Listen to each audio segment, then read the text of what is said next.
दोर्भिर्युक्ता चतुर्भिः स्फटिकमणिमयीम् अक्षमालां दधाना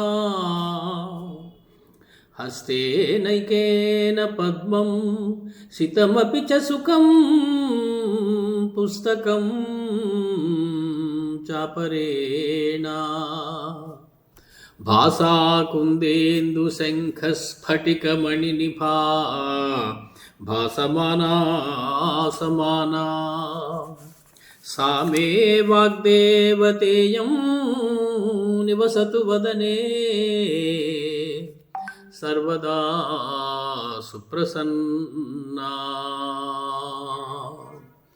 सा मे वाग्देवतेयं निवसतु वदने सर्वदा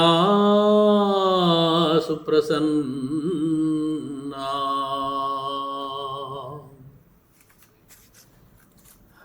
ఆ సరస్వతీదేవి వాల్మీకి యొక్క నాలుక మీద కూర్చొని పలికించినటువంటి వాల్మీకి రామాయణాన్ని స్మరించబోయే మనకు కూడా ఆ సరస్వతి నివసతు వదనే సర్వదా సుప్రసన్న అని ప్రార్థించుకుంటూ సదా భ్రాతృభక్తం పదాబ్జే వసంతం సుశీలం క్షమాశీలభృత్యం యుయుత్సుం సుమిత్రా కుమారం స్వధర్మేనురక్తం భజేయం జితారిం భుజంగావతారం. లక్ష్మణస్వామి ఆదిశేషుని యొక్క అవతారము భుజంగావతారము అని చెప్పి మనకి తెలుస్తూ ఉన్నది. అటువంటి భుజంగావతారుడైనటువంటి లక్ష్మణస్వామిని భజేయం, నమస్కరిస్తాం, భజిస్తాం, సేవిస్తాం. ఎటువంటి ఆయన అంటే జితారిం, శత్రువులను జయించినవాడు.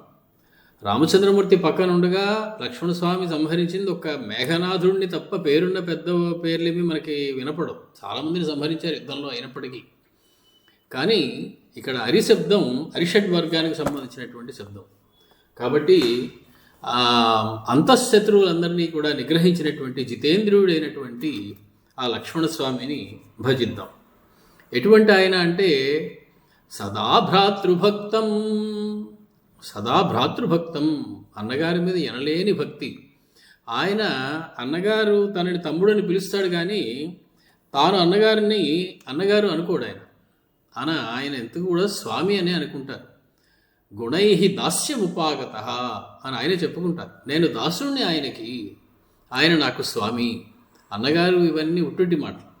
మా తమ్ముడు అని ఆయన చెప్తూ ఉంటారు, అది కూడా ఉట్టుట్టి మాటే. నేను కేవలం ఆయన దాసుణ్ణి, ఆయన నాకు స్వామి, ప్రభువు, తల్లి, తండ్రి, సమస్తమును ఆయనే అని చెప్పి అనుకుంటారు. పదాబ్జే వసంతం, లక్ష్మణస్వామి ఒక్కడే ఆయనకి పోటీ రామపాదాల దగ్గర. ఇంకెవరికి కూడా రామపాదాలని సేవించుకునేటువంటి అంతటి అవకాశం దొరకలేదు. నిరంతరము సీతమ్మ పక్కన లేని రామచంద్రుడైనా చూసామేమో కానీ లక్ష్మణస్వామి ప్రక్కన లేనటువంటి రామచంద్రుడు కనపడ్డు మనకి. ఒక చివరిలో లక్ష్మణస్వామి అవతార సమాప్తి చేసిన తర్వాత కూడా ఎక్కువ కాలం ఉండలేదు. సీతమ్మ అవతార సమాప్తి చేశాక 1000 సంవత్సరాలు ఉన్న రామచంద్రమూర్తి లక్ష్మణస్వామి అవతార సమాప్తి చేశాక ఇంకా ఉండలేక వెంటనే ఆయన కూడా వైకుంఠ ప్రయాణం చేశారు, అవతార సమాప్తిని చేశారు. అది ఆయనకి రామచంద్రమూర్తితో ఉన్నటువంటి సంబంధం. సుశీలం, ఎంతటి సుశీలుడు అంటే నిత్యం పాదాభివందనాత్, వదిన గారి యొక్క పాదములు తప్ప మరొకటి చూడనివాడు. ఆ నూపురేతు అభిజానామి, ఆవిడ యొక్క నూపురముల గురించి మాత్రమే తెలుసు. ఆవిడ పెట్టుకుని ఇతర ఆభరణాలు ఏవి కూడా ఎలా ఉంటాయో తెలియనంతటి అద్భుతమైన చారిత్రము కలిగినటువంటి ఆయన లక్ష్మణస్వామి. క్షమాశీల భృత్యం, క్షమ, ఓర్పు.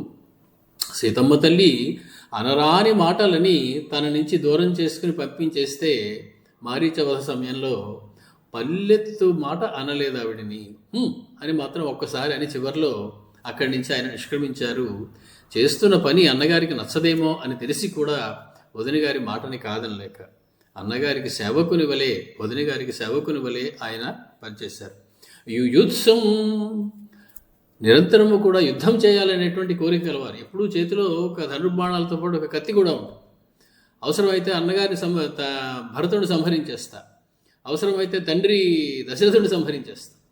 అడ్డం వచ్చిన ఎవరినైనా సంహరించేస్తా. మా అన్నకి రాజ్యం ఇవ్వకుండా అడ్డం పడేటువంటి వారు ఎవరైనా సరే అయోధ్య వాసులు అందరినీ మట్టు పెట్టేస్తా, అన్నగారిని సింహాసనంలో కూర్చోబెట్టేస్తా. అన్నీ నిరంతరము యుద్ధోత్సాహంతో రగిలిపోతూ ఉండేటువంటి, బుసలు కొడుతూ ఉండేటువంటి ఆయన సుమిత్రా కుమారం సౌమిత్రి. ఇద్దరున్నారు సుమిత్రా కుమారుడు, లక్ష్మణ శత్రుఘ్నుడు కవలలు. అందులో సౌమిత్రి అనేటువంటి మాట వినగానే మనకి ముందు గుర్తొచ్చేది లక్ష్మణస్వామి, శత్రుఘ్నుడు గుర్తురాడు. ఎందుకంటే సౌమిత్రి అనేటువంటి మాట అంతగా ఆయన విషయంలో రూఢి అయింది. సుమిత్రా కుమారుడు స్వధర్మేను రక్తం, స్వధర్మంలో నిత్యము కూడా అనురక్తుడైనటువంటి వాడు. ఏమిటి ఆయన స్వధర్మం అంటే భ్రాతృధర్మం, అన్నగారిని విడిచిపెట్టకుండా ఉండడం, మాత యొక్క మాటని పాటించడం. రామే ప్రమాదం ఆకర్షీహి అని చెప్పి పంపించింది తల్లి సుమిత్రాదేవి. నిరంతరము రాముని అంటుపెట్టుకుని ఉండి ఆయనకి ఎటువంటి ఆపద రాకుండా చూసేటువంటి ఆయన. ఎంతటి భక్తి అంటే రామచంద్రుడి మీద, కబంధుడు రామచంద్రుడిని తనని కూడా రెండు చేతులతో పట్టుకున్నప్పుడు ఆయన ఒక ఉపాయం చెప్తారు లక్ష్మణస్వామి. అన్నయ్య, నేను వీడికి ఆహారం అయిపోతాను, వాడు నన్ను తినేటువంటి దీనిలో ఉన్నప్పుడు, అప్రమత్తంగా ఉన్నప్పుడు నువ్వు వదిలించుకుని పారిపో, ఇక్కడి నుంచి తిన్నగా అయోధ్య దాకా పరిగెట్టు, మళ్ళీ నువ్వు రాజ్యాన్ని స్వీకరించి తర్వాత సీతను నెమ్మదిగా వెతుక్కుందు, కానీ నన్ను వీడికి ఆహారం అయిపోని, నీ రక్షణ కోసం నన్ను నేను సమర్పించేసుకుంటాను వీడికి అని కూడా చెప్పినటువంటి, తనని తాను త్యాగం చేసుకోవడానికి కూడా సిద్ధపడినటువంటి భ్రాతృభక్తి కలిగినటువంటి లక్ష్మణస్వామి. అటువంటి ఆయనకి నమస్కరిస్తూ మనం వాల్మీకి రచించినటువంటి 24,000 శ్లోకాల రామాయణంలో 34వ సర్గలోకి కిందటిసారి ప్రవేశించాం. కిష్కింధకాండలు. లక్ష్మణస్వామి తారాదేవి పనుపున అంతఃపురం లోపల దాకా వెళ్ళారు. అక్కడ ఉన్నటువంటి స్త్రీలందరినీ చూసి సిగ్గుపడి తలదించుకుని ఒక మూలగా నిలబడ్డారు. ఆ తర్వాత లక్ష్మణస్వామి తక్కిన వారందరూ చెప్పిన మాటల్ని బట్టి లోపలికి వెళ్ళారు. అక్కడ సుగ్రీవుడు సింహాసనం మీద రుమాతో కలిసి కూర్చుని ఉన్నాడు. రుమాంతు వీర పరిరభ్య గాఢం వరాసనస్థో వరహేమవర్ణః దదత్ర సౌమిత్రి మదీన సత్వం విశాలనేత్రః సువిశాలనేత్రం. సువిశాలనేత్రుడైనటువంటి లక్ష్మణస్వామిని ఇంతనింతటి కన్నులతోటి ఆశ్చర్యంతో, భయంతో, విప్పారిన కన్నులతో చూశాడు సుగ్రీవుడు. తమ ప్రతిహతం క్రుద్ధం ప్రవిష్టం పురుషర్షభం సుగ్రీవో లక్ష్మణం దృష్ట్వా బభూవ వ్యధితేంద్రియః. వ్యధితేంద్రియుడయ్యాడట సుగ్రీవుడు. సమస్తమైనటువంటి ఇంద్రియములు కూడా వ్యగ్రతని పొందాయి. చాలా బాధపడ్డాడు, కంగారు పడ్డాడు. క్రుద్ధం నిశ్వసమానం తం ప్రదీప్తమివ తేజసా భ్రాతుర్వ్యసన సంతప్తం దృష్ట్వా దశరథాత్మజం. దశరథాత్మజుడైనటువంటి ఆ లక్ష్మణస్వామిని చూసి సుగ్రీవుడు, ఎటువంటి లక్ష్మణస్వామి, క్రుద్ధం, కోపంతో ఊగిపోతూ ఉన్నారు. ఇంతవరకు ఉన్న కోపం కాస్త చల్లారింది. మళ్ళీ ఎప్పుడైతే రుమాదేవితో కలిసి ఇతడు సింహాసనం మీద కనిపించాడో మళ్ళీ సరైన కోపం వచ్చింది లక్ష్మణస్వామికి. మళ్ళీ క్రుద్ధుడయ్యాడు. నిశ్వసమానం, దీర్ఘంగా నిట్టూరుస్తున్నారు, ఊపిరి గట్టిగా పీల్చి వదులుతూ ఉన్నారు.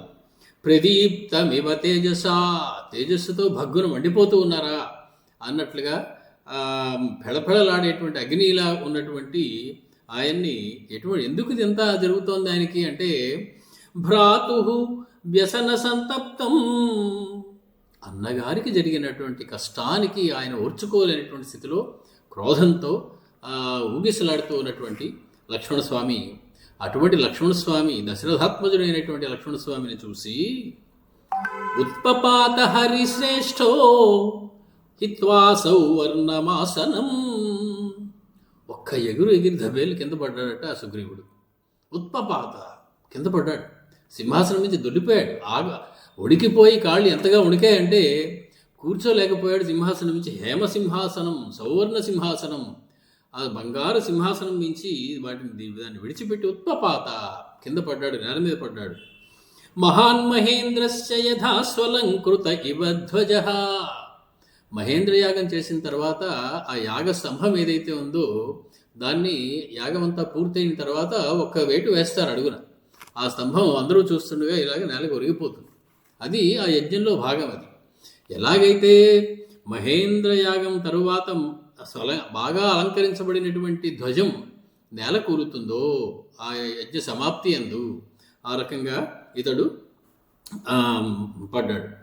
ఎక్కడ పడి ఉంటాడు అంటే తిన్నగా లక్ష్మణస్వామి పాదాల దగ్గర పడి ఉంటాడు. కారణం హనుమస్వామి ముందే చెప్పారు, నీకు ఒకటే మార్గం ఉందయ్యా నిన్ను రక్షించుకోవడానికి. ఆ లక్ష్మణస్వామి యొక్క అంజలి ముద్రతోటి ఆయన పాదాల మీద పడ్డం తప్ప నీకు ఇంకో మార్గం లేదు నిన్ను రక్షించుకోవడానికి. సమస్త వానర జాతిని రక్షించడానికి అది ఒక ఏకైక మార్గం అని చెప్పి హనుమస్వామి ముందే చెప్పారు.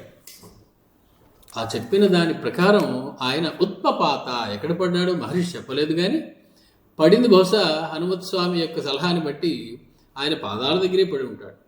ఉత్పతంతమనుత్పేతు రుమా ప్రభృతయ స్త్రియ. అనుత్పేతు, ఆయన అనుసరించి వాళ్ళు కూడా పడ్డారు. చాలామంది పడ్డారు. అక్కడ చాలామంది సాష్టాంగ పడుతూ ఉన్నారు. ఎక్కడ? లక్ష్మణస్వామి యొక్క పాదాల దగ్గర.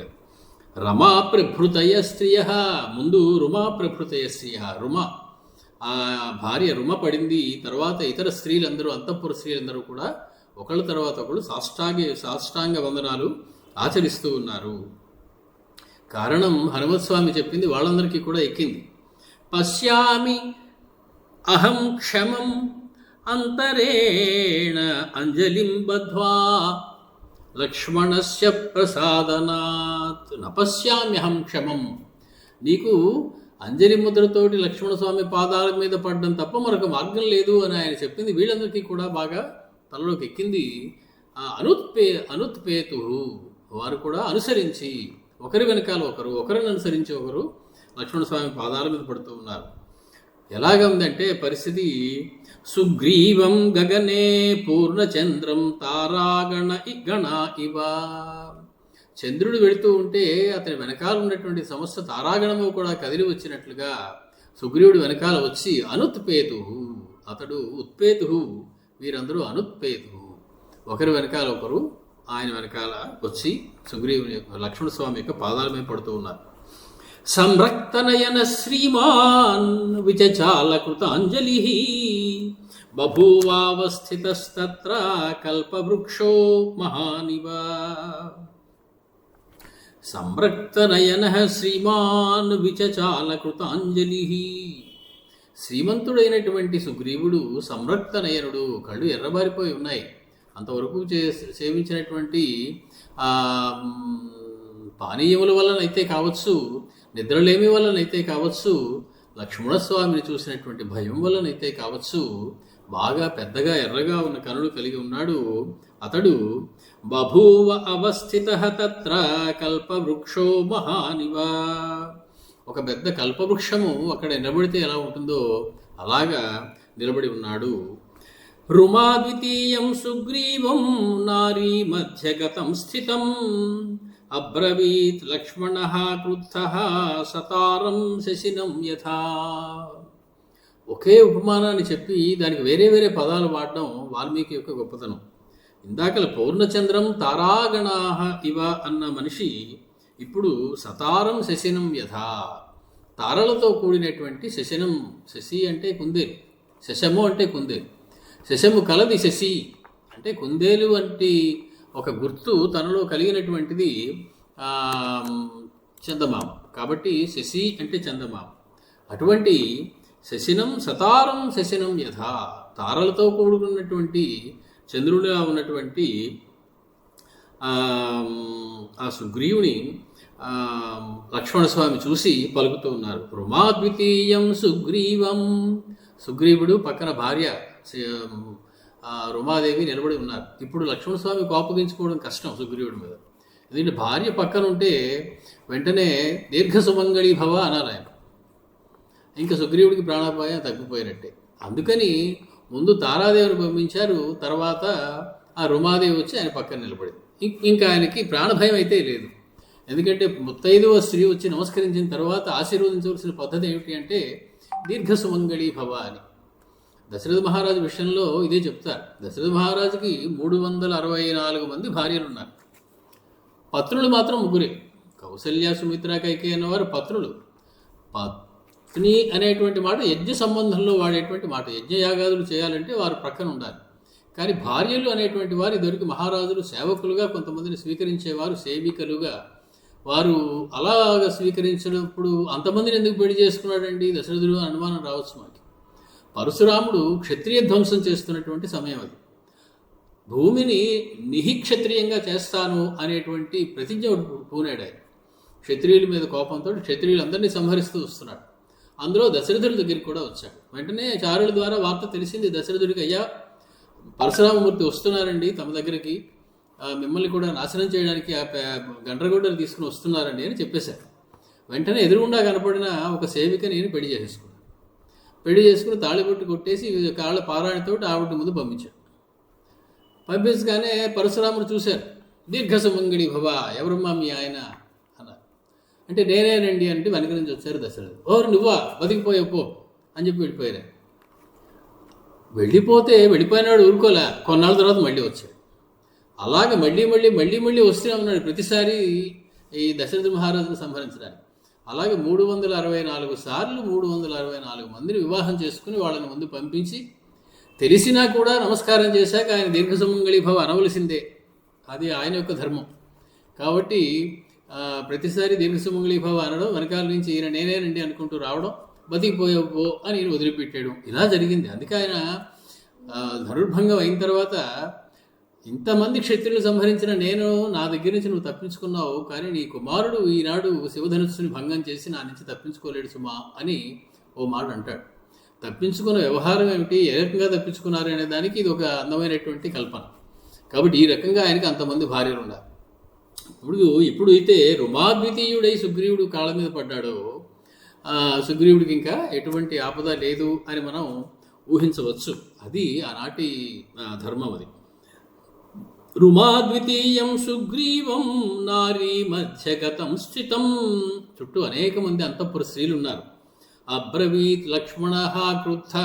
ఆయన చాలా కోపంగా ఉన్నారు లక్ష్మణ స్వామి. అయినప్పటికీ సత్వాభిజన సంపన్న సానుక్రోశో జితేంద్రియ కృతజ్ఞ సత్యవాదీ చ రాజా లోకే మహీయతే. ఆయన లక్ష్మణ స్వామి ఒక మాట చెప్పారు సుగ్రీవుడితో. సుగ్రీవ, నీకు మాట చెప్తాను వినవాయి అన్నారు. అయ్యా చెప్పండి అన్నారు. ఏమిటంటే సత్వాభిజన సంపన్న. అభిజనం అంటే మంచి వంశంలో పుట్టినటువంటి వాడు, మంచి తల్లిదండ్రుల నుంచి ఒక పేరు ప్రఖ్యాతులు కన్నటువంటి నిప్పు కడిగేటువంటి వంశం వండి వారిది అంటారు కొంతమందిని చూసి. మంచి ఆచార వ్యవహారములలో చక్కగా ఉన్నటువంటి ఆ వంశంలో పుట్టినటువంటి వాడు. సానుక్రోశ జితేంద్రియ. అనుక్రోశం కలిగినటువంటి వాడు, ఇతరుల యందు దయ కలిగినటువంటి వాడు, అలాగే జితేంద్రియుడైనటువంటి వాడు, సత్యవాది, ఎప్పుడూ నిజం పలికేటువంటి వాడు, కృతజ్ఞ, చేసిన మేలు మరవనటువంటి వాడు. అటువంటి రాజాలోకే మహీయతే. అటువంటి రాజు కదయ్యా లోకంలో పేరు ప్రఖ్యాతులు పొందుతాడు అన్నారు మాట. అంటే ఏమిటి, నువ్వు నీ అభిజనం ఏమిటో నాకు కొంచెం అనుమానంగా ఉంది. నువ్వు చేసిన పని చూస్తే నువ్వు ఎటువంటి పుట్టుకు పుట్టావు, ఎవరి నుంచి పుట్టావో నాకు అనుమానమే వస్తుంది. నువ్వు దయలేని వాడివి అనిపిస్తోంది. నువ్వు ఇంద్రియ లోలత్వం కలిగిన వాడివి అనిపిస్తోంది. నువ్వు కృతజ్ఞుడవు అనిపిస్తోంది. నువ్వు అసత్యవాదివి అనిపిస్తోంది. కాబట్టి నీకు లోకంలో స్థానం లేదు అనిపిస్తోంది నాకు. ఇవన్నీ కూడా నెగిటివ్గా చెప్పవలసింది పోయి పాజిటివ్గా చెప్పారు ఆయన. ఎంత కోపాన్ని అణుచుకుండకపోతే అంత అలాగా చెప్తారు. ఓరి కృతజ్ఞుడా, ఓరి దుర్మార్గుడా, ఓరి ఇంద్రియలోలుడా అనకుండా, సుగ్రీవా, మంచి కుటుంబంలో పుట్టినవాడు, దయ కలిగినటువంటి వాడు, జితేంద్రుడైనటువంటి వాడు, సత్యమే మాట్లాడేటువంటి వాడు, కృతజ్ఞుడు అయినటువంటి వాడు, అటువంటి రాజు ఈ లోకంలో చాలా గొప్పదనాన్ని పొందుతాడయ్యా. యస్తు రాజాస్థితో ధర్మే మిత్రాణాముపకారిణాం మిథ్యా ప్రతిజ్ఞాం కురుతే కో నృశంస తతః. మిథ్యా ప్రతిజ్ఞలు చేసి, అబద్ధాలు చెప్పి, నేను ఒకటి చేస్తాను, పని సాయం చేస్తాను అని చెప్పి చేయకుండా ఉండేటువంటి రాజు కంటే నృశంసతరహ తతః కహ, అతనికంటే మహాఘాతుకం చేసిన వాడు, ఘోరమైనటువంటి మనిషి ఇంకెక్కడైనా ఉంటాడయ్యా. మిత్రులైనటువంటి ఉపకారం పొంది మిత్రుల దగ్గర వారికి సహాయం చేస్తానని మాటిచ్చి సహాయం చేయకుండా ఎగ్గొట్టినటువంటి మిత్రుడి కన్నా ఘాతకమైనటువంటి దుర్మార్గుడైనటువంటి ఘోరమైనటువంటి వ్యక్తి ఉండడు సుమా. శతమశ్వానృతే హంతి సహస్రంతు గవానృతే ఆత్మానం స్వజనం హంతి పురుషానృతే.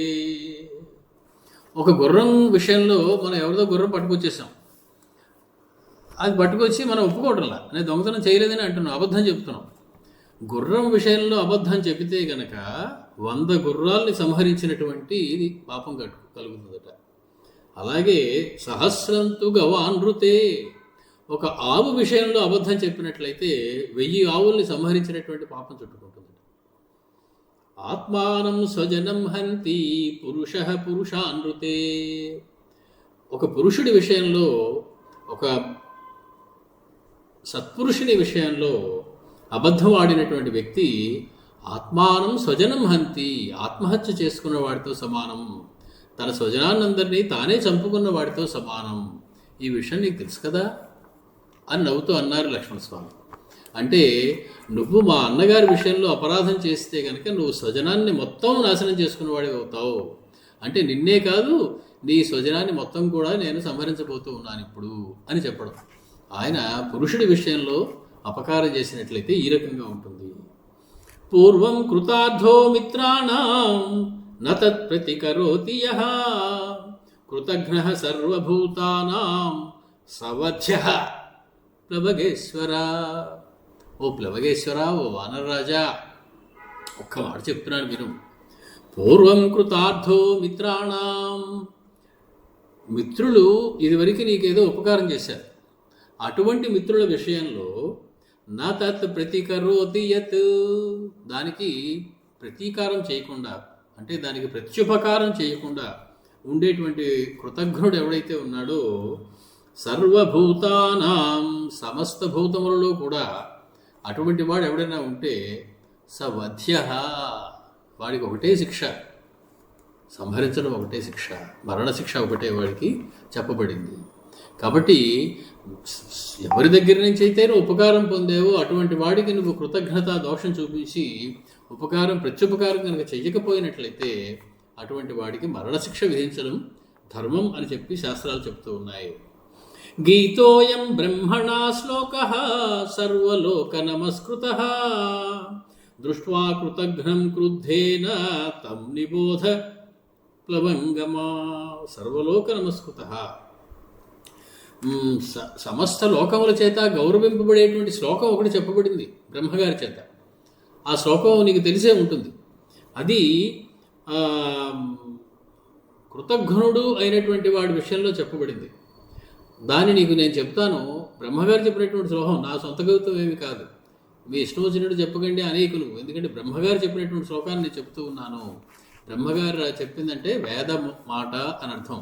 వేదంలో ఇలా ఉంది అని చెప్పడం బ్రహ్మగారు చెప్పిన మాట అంటే.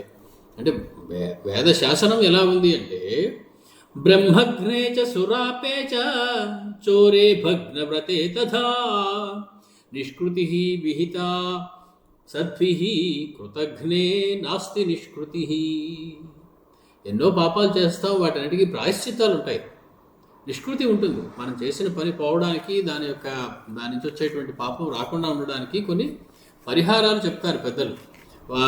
అటువంటివి కొన్ని పశ్చాత్తాపం పడి దానికి తగినటువంటి కార్యక్రమాలు కొన్ని చేసినట్లయితే ఆ పాపం పోతుంది అని చెప్తారు. బ్రహ్మఘ్నే, బ్రహ్మహత్య దోషం ఉన్నవాడు ఏ రకమైనటువంటి పని చేస్తే బ్రహ్మహత్య పోతుంది అని చెప్తారు. ఉదాహరణకి బ్రహ్మహత్య దోషం పోవడానికి ఒక మార్గం మనకు తెలుసు, అశ్వమేధ యాగం చేయడం. దశరథుడు చాలా కాలం 60,000 సంవత్సరాల దగ్గర పడుతున్న పిల్లలు పుట్టని సమయంలో అతనికి వెలిగింది, ఏదో ఒక పాపపు కర్మ నాకు పిల్లలు పుట్టకుండా అడ్డం పడుతోంది అని. ఏమిటది అంటే, తాను ఇదివరకు పొరపాటున ఆ శబ్దభేది విద్యతోటి మునికుమారుని సంహరించడం, దానివల్ల బ్రహ్మ విద్యా పాతకం చుట్టుకోవడం, అది దానివల్ల పిల్లలు పుట్టడం లేదని అర్థమైంది. బ్రహ్మ విద్యా పాతకం పోవడానికి చెప్పినటువంటి పరిష్కారం ఏమిటయ్యా అంటే అశ్వమేధ యాగం. కాబట్టి అప్పుడు అశ్వమేధయాగం చేశాడు, ఆ పాపం పోయింది. అప్పుడు ఆ చేసినటువంటి పుత్రకామేష్టి ఫలించింది, పిల్లలు పుట్టారు. ముందే పుత్రకామేష్టి చేసి ఉంటే అశ్వమేధయాగం చేయకుండా దశరథుడికి పిల్లలు కలిగేటువంటి అవకాశమే లేదు. ఎందుకంటే ఈ పాపం బ్రహ్మహత్య దోషం అడ్డం పడుతుంది. కాబట్టి బ్రహ్మహత్య చేసిన వాడికి ఒక ప్రాయశ్చితం విధించారయ్యా. సురాపేచ, మదిర మొదలగు సారాయి మత్తుమందు పదార్థాలు తాగేవారికి కొన్ని రకాలైనటువంటి ప్రాయశ్చితాలు చెప్పబడ్డాయి. చోరే, దొంగతనం చేసిన దానికి తస్కరించిన విషయంలో, తస్కరుడి విషయంలో కొన్ని ప్రాయశ్చితాలు చెప్పారు. భగ్నం వ్రతే తథా, ఒక వ్రతం మొదలుపెట్టి దాని మధ్యలో ఆపివేయవలసి వస్తే భగ్నమైనట్లయితే దానికి ప్రాయశ్చిత్తాలు కొన్ని చెప్పారు. ఏం పర్వాలేదండి, చేస్తే మీరు మళ్ళీ ఆ వ్రతం చేసుకోవచ్చు అని. ఇక్కడ చోరే అన్న చోట గోఘ్రే అనేటువంటి పాఠాంతరం కూడా ఉంది. గోఘ్రే అంటే ఆవును సంహరించిన వాడు. బ్రహ్మహత్య గోహత్య చేసిన వాటికి కూడా ప్రాయశ్చిత్తాలు ఉన్నాయి. కానీ కృతఘ్నే నాస్తి నిష్కృతి, కృతఘ్నుడికి ఎటువంటి ప్రాయశ్చిత్తము లేదు. పాపాన్ని అనుభవించడం తప్ప, ఆ పాపం వల్ల వచ్చినటువంటి ఫలితాన్ని పొందడం తప్ప అతడికి ఎటువంటి ప్రాయశ్చిత్తము చెప్పబడలేదు. ఎవరి చేత? బ్రహ్మగారి చేత. అంటే వేదంలో బ్రహ్మహత్యకి, గోహత్యకి, చౌర్యానికి, మదిరాపానానికి, గోహత్యకి, వీటన్నిటికీ కూడా, భగ్నవ్రతానికి కూడా మీకు ప్రాయశ్చిత్తాలు ఉన్నాయి తప్ప కృతఘ్నుడి విషయంలో ఏమీ ప్రాయశ్చిత్తం చెప్పలేదు. అంటే ప్రాయశ్చిత్తం చేసుకోలేనంతటి పెద్ద తప్పు కృతఘ్నత అనేది. మేలు చేసిన వాడి యొక్క మేలు మర్చిపోవడం, వాడికి తిరిగి ప్రత్యుపకారం చేయకపోవడం చేస్తానని వాగ్దానం చేసి దానికి ఎటువంటి నిష్కృతి చెప్పబడలేదు. అనార్యస్తం, ఇంకా ఇండైరెక్ట్గా మాట్లాడడం అనవసరం అనిపించింది దానికి, డైరెక్ట్గా దిగిపోయారు. అనార్యస్తం, నువ్వు అనార్యుడవు. నువ్వేదో గొప్పవాడు అనుకున్నాను కానీ అనార్యస్తం కృతఘ్నశ్చ, నువ్వు కృతఘ్నుడవు. ఇందాక నుంచి కృతఘ్నుడికి అయితే ఇలా ఉంటుంది అని ఇండైరెక్ట్గా చెప్పారు కానీ ఇప్పుడు ఇంకా ప్రత్యక్షంగా ఇంకా కోపం తట్టుకోలేక ఆయన అనేస్తున్నారు. నువ్వు అనార్యుడువు, నువ్వు కృతఘ్నుడువు, మిథ్యావాదీ చ వానర, అబద్ధాలు ఆడేవాడివి, నువ్వు అబద్ధాలు కోరువి, చెప్పిన పని చెయ్యని వాడివి, చేస్తానని ఒక వాగ్దానం చేసి నీ వాగ్దానాన్ని నిలబెట్టుకోని వాడివి. అంటే నువ్వు మాట త్రిప్పేవాడివి, మడమ తిప్పేవాడివి కూడా. కాబట్టి ఇటువంటి వాళ్ళకి ఎటువంటి ప్రాయశ్చిత్తం లేదు, మహాపాతకాలు అనుభవించడం తప్ప అని చెప్పి ఆయన ఏమంటున్నారు? అనార్యస్త్వం కృతఘ్నశ్చ మిథ్యావాదీ చ వానరా పూర్వం కృతార్థో రామస్య నత్ ప్రతికరోషియత్. పూర్వం రామచంద్రుడి చేత ఉపకారం పొంది దానికి ప్రత్యుపకారం చెయ్యకపోవడం వల్ల నాకు అర్థమవుతున్నది ఏమిటంటే నువ్వు అనార్యుడవని, మిథ్యావాదివని, నువ్వు కృతఘ్నుడవని నాకు తెలుస్తున్నది. వానరా, నీ కోతి బుద్ధిని పోనిచ్చుకున్నావు కాదయ్యా, నువ్వు సరియైన విధంలో ఆలోచించడం లేదు. నను నామ కృతార్థేన త్వయా రామస్య వానరా సీతాయా మార్గణే యత్నః కర్తవ్యః కృతమిచ్చత. నిజంగా నువ్వు ప్రత్యుపకారం చెయ్యాలి, అంతటి లాభాన్ని రామచంద్రుడి దగ్గర నుంచి పొంది నీ భార్యని తిరిగి పొందావు, నీ సమస్తమైనటువంటి రాజ్యాన్ని పొందావు, వానర రాజ్యానికి పట్టాభిషిక్తుడు అయ్యావు. ఎంత కృతజ్ఞత ఉండాలి నీకు రామచంద్రుడి మీద. నువ్వు నిజంగా రామచంద్రుడికి ప్రత్యుపకారం చెయ్యాలి అనుకుంటే సీతాయా మార్గణే యత్నః కర్తవ్యః, సీతని వెతకడంలో నువ్వు ప్రయత్నం మొదలు పెట్టాలి కదా. అది కదా నువ్వు చేస్తానన్నమాట. వర్షాకాలం అయిపోగానే చేస్తానని చెప్పిన మాట నిలబెట్టుకోవాలి కదా నువ్వు. కాబట్టి నీకు ప్రత్యుపకారం చేసేటువంటి అవకాశం ఒకటి ఉన్నది, అది నువ్వు వినియోగించుకోలేకపోయావు. సీతమ్మని వెతకడంలో నువ్వు సహాయం చేయవలసి ఉంటుంది. సత్వం గ్రామ్యేషు భోగేషు సక్తో మిథ్యా ప్రతిశ్రవః.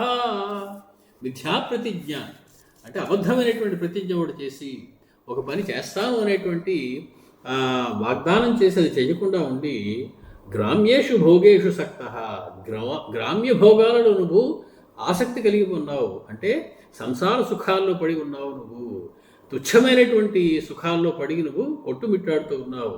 చేయవలసినటువంటి ప్రతిజ్ఞ విషయంలో నువ్వు మిథ్యా ప్రతిజ్ఞలు అయిపోయావు. నత్వాం రామో విజానీతే సర్పం మండూకరావిడం. మహర్షి పోలికలు ఎలా వాడతారు అంటే, అడవుల్లో తిరిగేటువంటి వారు మహర్షులు, వారికి నిత్యం అనేకమైనటువంటి మృగాలు, సర్పములు ఇవన్నీ కనపడుతూ ఉంటాయి. సర్పం మృగ మండూకరావిణం. ఒక చోట బెకబెకమంటూ కప్ప అరుపు వినపడింది. కప్ప ఉందేమో అక్కడ అనుకుంటూ అడుగు వేసావు, కానీ పాము ఉంది. మరి పాము కప్పలాగా ఎలా శబ్దం చేస్తోంది అంటే, ఆ పాము నోటితో ఒక కప్పను పట్టుకుంది, అది బెకబెకలాడుతోంది. నీకు పాము కనపడలేదు, బెకబెకలాడుతున్నటువంటి ఆ కప్ప యొక్క అరుపు మాత్రం వినపడింది. ఇదేదో సాధు జంతువు, పర్వాలేదు అట్నుంచి వెళ్ళొచ్చు అనుకున్నావు, కానీ ఆ శబ్దం చేసింది పాము నోట్లో ఉన్నటువంటి కప్ప, కానీ పాము కాదు. ఆ పాము కాటుకు నువ్వు బలేటువంటి అవకాశం ఉంది. పాము అని తెలుసుకోలేక కేవలం ఆ శబ్దాన్ని మీద అక్కడ కప్పే ఉన్నది అనుకున్నావు, కానీ కప్ప శబ్దం పాము నోట్లోంచి వస్తూ ఉన్నది. అది నోటితో ఒక కప్పని పట్టుకున్నది, మింగేయడానికి సిద్ధంగా ఉన్నది. కాబట్టి సర్పముఖస్థిత మండూక ఇవ, సర్పముఖంలో ఈ చిక్కుకుపోయినటువంటి ఒక కప్ప ఏ రకంగా అరుస్తూ ఉంటుందో అది చూసి మనం అక్కడ కప్పే ఉన్నది అని ఏ రకంగా భ్రమపడతామో, ఆ రకంగా మా అన్నగారు నిన్ను చూసి కేవలం సాధు జంతువు అనుకుని భ్రమపడ్డారయ్యా. దగ్గరికి వచ్చాక తెలిసింది అది మహాసర్పము అని.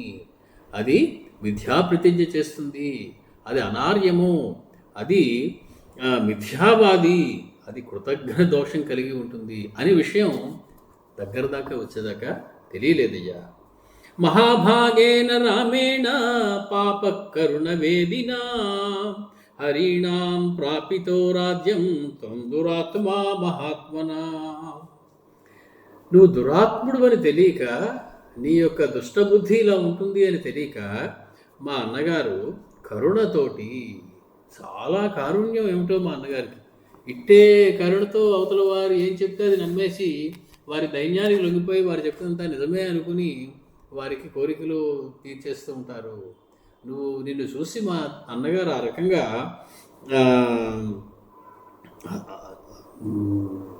వారిని సంహరించి నీకు రాజ్యాన్ని కట్టబెట్టడం జరిగింది. నువ్వు దురాత్ముడివి అని తెలియక మహాత్ముడైనటువంటి మా అన్నగారు ఈ రకంగా చేశారు.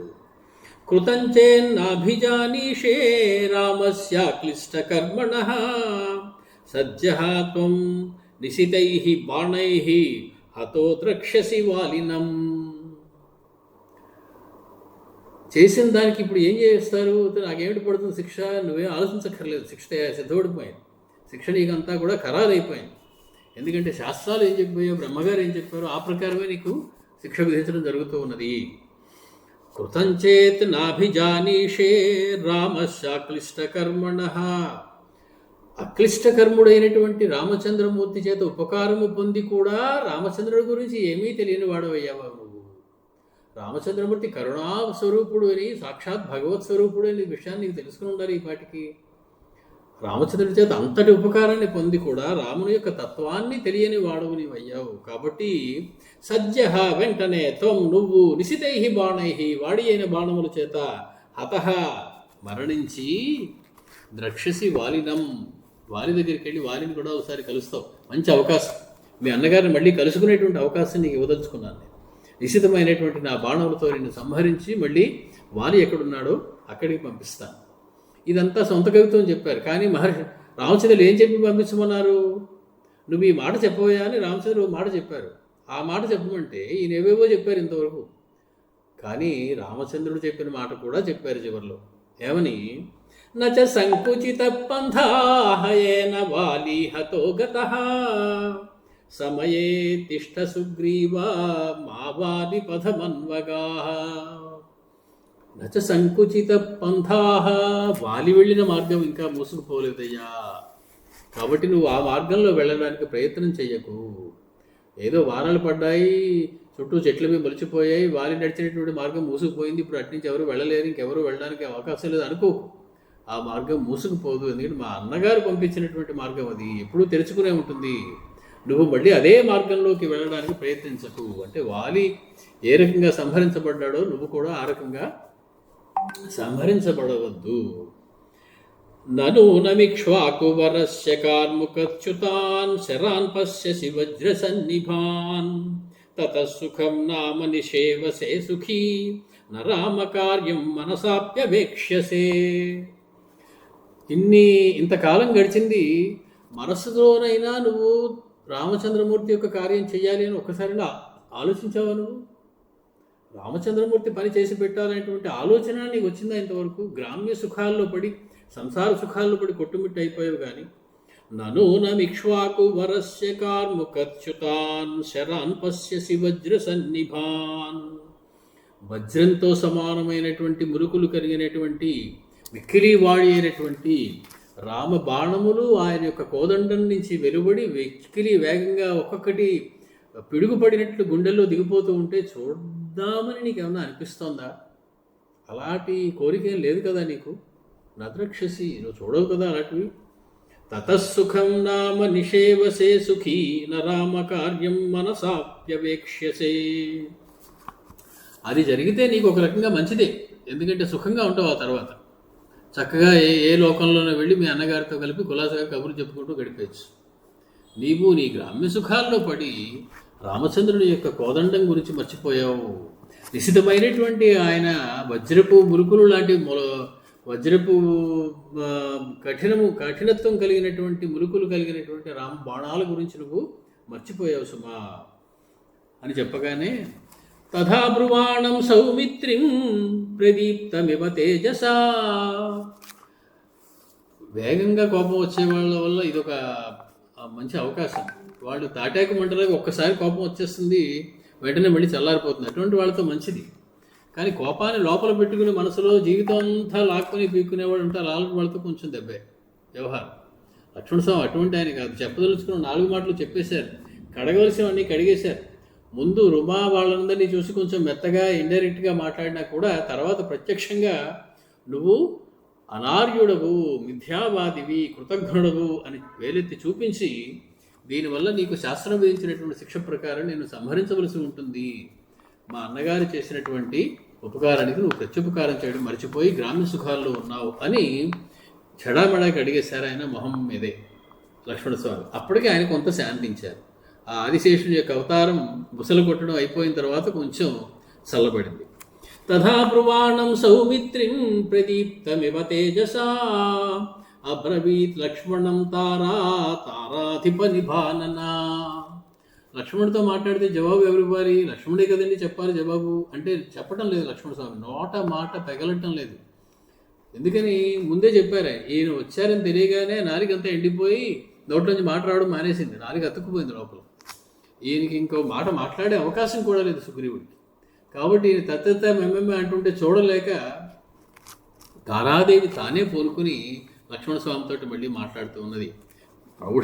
ప్రౌఢ అయినటువంటి తారాదేవి, రాజ్యపాలనలో అత్యంత నేర్పరితనం కలిగినటువంటి తారాదేవి ఒక క్లిష్టమైన పరిస్థితి వచ్చినప్పుడు సరైనటువంటి నిర్ణయం ఎలా తీసుకోవాలో తెలిసినటువంటి బుద్ధి, కుశాగ్ర బుద్ధి కలిగినటువంటి తారాదేవి పలుకుతూ ఉన్నది లక్ష్మణస్వామితో.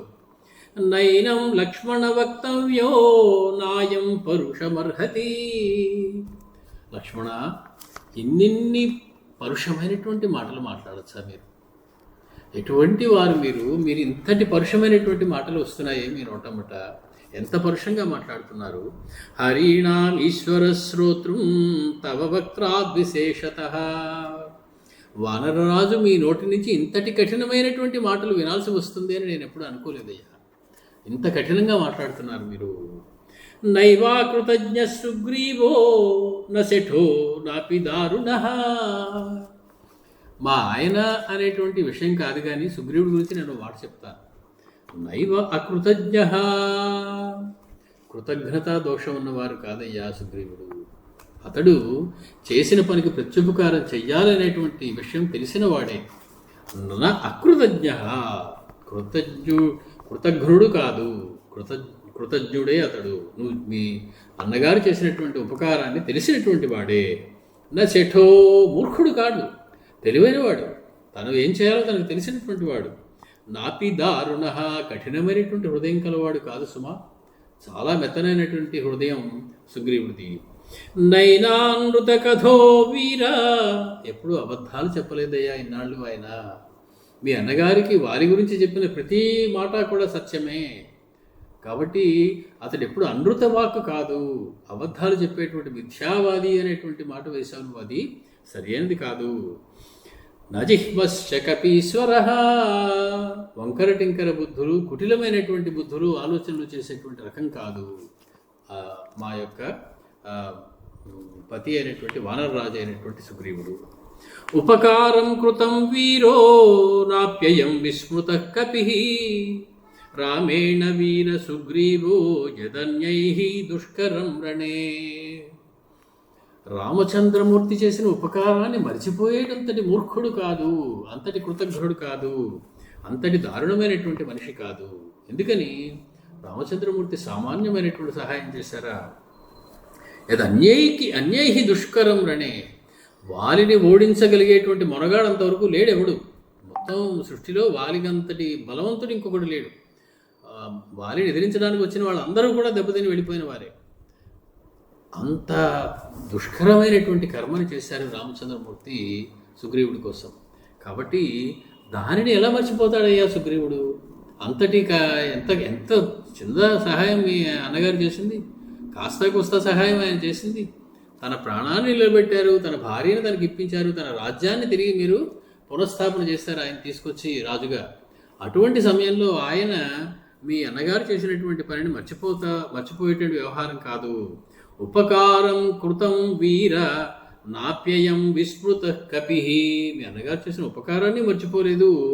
ఎవ్వరూ చేయలేనటువంటి సహాయం మీ అన్నగారు చేశారు వాలిని సంహరించి. రామ ప్రసాదాత్ కీర్తించ కపిరాజ్యంచ శాశ్వతం. రామానుగ్రహం వల్ల రామాయణం ఉన్ననాళ్ళు సుగ్రీవుడి పేరు కూడా ఉంటుంది. కేవలం అది రామానుగ్రహం. రామానుగ్రహం వల్ల ఆయనకి కీర్తి కలిగింది, ఈ కపిరాజ్యం కలిగింది, శాశ్వతమైనటువంటి కీర్తి కలిగింది. ప్రాప్తవానిహ సుగ్రీవో రుమాం మాం చ పరంతప. రుమా తన భార్యని తిరిగి పొందాడు, నన్ను కూడా అతడు స్వీకరించాడు. ఇది మా వానర ధర్మం ప్రకారం. కాబట్టి అతడు రామచంద్రమూర్తి చేసినటువంటి పనిని మర్చిపోతాడు, కృతజ్ఞుడవుతాడు అని అనుకోవడం మాత్రం సరైంది కాదు సుమా. సుదుఃఖం శయితః పూర్వం ప్రాప్యేదం సుఖముత్తమం ప్రాప్తకాలం న జానీతే విశ్వామిత్రో యథా ముని. మారు మాట్లాడడానికి వీలు లేకుండా మాట్లాడుతూ ఉన్నది తారాదేవి లక్ష్మణస్వామితో. మహా గొప్ప గొప్ప పేరెన్నికన్నటువంటి సుప్రీంకోర్టు లాయర్లు మాట్లాడినట్టు మాట్లాడుతూ ఉన్నది తారాదేవి. ఎందుకంటే ఇంకొక ఉపమానం కనుక తీసుకొని చూపిస్తే, అంతకుముందు ఇచ్చిన తీర్పు ఏదైనా ఇంకోటి ఉంటే అది చూపిస్తే దాని ప్రకారమే తర్వాత తీర్పు కూడా ఇవ్వాలి. దాన్ని కోట్ చేస్తారు. అంతకుముందు ఫలానా అండ్ ఫలానా కేసులో ఫలానా అలా ఇచ్చారు తీర్పు అని. ఏం చెప్తోంది ఆవిడ? సుదుఃఖ శయిత పూర్వం ప్రాప్యేదం సుఖముత్తమం. ఏళ్ల తరబడి ఏ సుఖానికి నోచుకోలేక చెట్టులు పుట్టలు పట్టి తిరిగిన అతడు సుఖం పొందిన తరువాత సుదుఃఖం శయిత పూర్వం, ఇంతకుముందు అనేక దుఃఖాలు కష్టాలు పడినవాడు అతడు ఇటువంటి ఉత్తమమైనటువంటి సుఖాన్ని పొంది, రాజ్యాన్ని పొంది, భార్యని పొంది ప్రాప్తకాలం న జానీతే. సమయం ఆసన్నమైనది, వర్షకాలం పూర్తయింది, రామచంద్రుడికి సహాయం చేసేటువంటి సమయం వచ్చింది అనేటువంటి విషయాన్ని మరిచాడయ్యా. నేను కాదంటం లేదు. ఎలా అంటావా? విశ్వామిత్రో మహాముని. విశ్వామిత్రుడు మేనకని చూసి ఆమె విషయంలో కొంచెం ఒకలాగా ప్రవర్తించి, అతడు తన ఇంద్రియ నిగ్రహాన్ని కోల్పోయినట్టుగా ప్రవర్తించి తపస్సుకి వేళ అయిపోయింది అనేటువంటి విషయం ఏ రకంగా మరిచాడో. ఇప్పటికీ మీరు మా గురువుగారు విశ్వామిత్ర మహర్షిని గొప్పగా చెప్పుకుంటారే. మరి ఆయన తప్పు చేస్తే క్షమించబడ్డాడు కదా, తిరిగి ఆయన సరిదిద్దుకున్నాడు కదా తన తప్పుని. కాబట్టి నిశితమైనటువంటి బాణములు, కోదండము, మా అన్నగారు, ఇవన్నీ అంతటి పరుషమైన మాటలు ఏం అక్కర్లేదు. సుగ్రీవుడు చేసిన పొరపాటే. అనేక కాలం దుఃఖాలు అనుభవించాక ఇప్పుడు వచ్చినటువంటి సుఖాలను చూసి చాలా ఆనందపడ్డాడు తప్ప అతడు కృతజ్ఞుడు కాదు. కావలిస్తే మీ విశ్వామిత్రుడు వారి యొక్క చరిత్రను ఒక్కసారి నువ్వు పరిశీలిస్తే నీకు అర్థమవుతుంది. ఘృతాచ్యాంకిల సంసక్తో 10 వర్షాణి లక్ష్మణ అహో మన్యత ధర్మాత్మా విశ్వామిత్రో మహాముని. మహాముని అనేటువంటి విశ్వామిత్రుడు, ఓ లక్ష్మణ, ఏది మీ గురువుగారి సంగతి చెప్తున్నాను నేను. మహాముని, ఇతడేమో వానరుడు. మహామునంతటి వాడే అంతటి కాలు జారేటువంటి పని చేస్తే మామూలు వానరుడు ఎన్నిసార్లు కాలు జారుతాడు, ఎన్ని తప్పులు చేస్తాడు? కాబట్టి ఘృతాచ్యాం ఈ మేనక విషయంలో 10 వర్షాన్ని సంసక్త, 1, 2 కాదు 10 సంవత్సరాల పాటు ఆవిడ మొదలో పడి తపస్సు అంతటి పాడి చేసుకున్నాడు మీ గురువుగారు అనేటువంటి విశ్వామిత్రుడు. వానరుడు 2 నెలల సమయంలో కొద్ది రోజులు ఆలస్యం చేశాడు. 2 నెలలు అయిన తర్వాత ఇది క్షమార్హమా కాదా అనేది నువ్వే ఆలోచించవలసి ఉంటుంది. కాబట్టి ఆవిడ అత్యద్భుతమైనటువంటి విశ్వామిత్ర చరిత్రని గుర్తు చేస్తూ ఉన్నది లక్ష్మణస్వామికి. సుగ్రీవుడు చేసింది తప్పే, కానీ అంత నిశితమైనటువంటి బాణాలతోటి సంహరించవలసినటువంటి తప్పు అంతటి కాదేమో అన్నట్లుగా చెబుతూ ఉన్నది ఆవిడ. నహి సహి ప్రాప్తం న జానీతే కాలం కాల విదాం వరః విశ్వామిత్రో మహాతేజాః కిం పునర్య పృథగ్జనః. సమయం ఆసన్నమైంది, 10 సంవత్సరాల తపస్సుని వృధా చేసుకున్నాను ఆవిడ వల్ల, జితేంద్రియత్వం లేకపోవడం వల్ల అని తెలుసుకున్నటువంటి విశ్వామిత్రుడు ప్రాప్తకాలం నజానీతే, కాలం ఆసన్నమైందనే విషయాన్ని ఆయన కూడా గుర్తించలేకపోయాడే. మహాతేజాః విశ్వామిత్ర, ఎంత తేజస్సు ఎంత తపస్సు ఉంది అప్పటికి ఆయనకి. అటువంటి ఆయనే అలా చేస్తే కిం పృథగ్జన, కిం పునః య పృథగ్జన, కైముతిక న్యాయం. విశ్వామిత్రుడే అంతగా కాలు పడిపోయినప్పుడు ఇంద్రియ లోభానికి, మామూలు వాడు ఒక వానరుడు పడిపోవడం ఆశ్చర్యం ఉందయ్యా, దాని గురించి రాద్ధాంతం చేయవలసిన వ్యవహారం ఏమైనా ఉందంటావా అసలు అంటూ, దేహధర్మం గతస్యాస్య పరిశ్రాంతస్య లక్ష్మణ అవితృప్తస్య కామేషు కామం క్షంతుమిహార్హసి. కామము అనేది దేహం యొక్క ధర్మం. ఒక వయసులో కామం యొక్క ప్రకోపం చాలా ఎక్కువగా ఉండేటువంటి వయసు ఒకటి ఉంటుంది. అది దేహ ధర్మాన్ని అనుసరించి ఆ కామవాంఛని తీర్చుకునేటువంటి వ్యవహారం ఉంటుంది. దానిలో అవితృప్తస్య, తృప్తి కలగకుండా ఉండేటువంటి అవకాశం కూడా ఉన్నది కామం విషయంలో. అటువంటి స్థితిలో ఉన్న మనిషి యొక్క కామాన్ని క్షంతుమర్హసి, క్షమించాలయ్యా, నువ్వు క్షమించి వారిని వదిలిపెట్టవలసి ఉంటుంది. నచ రోషవశం తాత గంతుమర్హసి లక్ష్మణ, నువ్వు రోషానికి వశమైపోకూడదు నాయనా. అది రామచంద్రుడు మీ అన్నగారిని చూస్తే తెలుస్తుంది మాకు. ఆయనకి ఏనాడు కోపస్య వశమేయుమా అన్నది మొత్తం రామాయణంలో ఒకచోటే కనపడుతుంది. ఎప్పుడు కూడా కోపం ఆయన తెచ్చుకోవడమే కానీ అదంతటా అది రావడం లేదు. కోపానికి ఆయన ఎప్పుడు వసుడైపోవడం అంటూ ఉండదు, కోపాన్ని వశంలో ఉంచుకుంటాడు. జితక్రోధుడై క్రోధాన్ని వశంలో ఉంచుకునేటువంటి వారు మీ అన్నయ్య.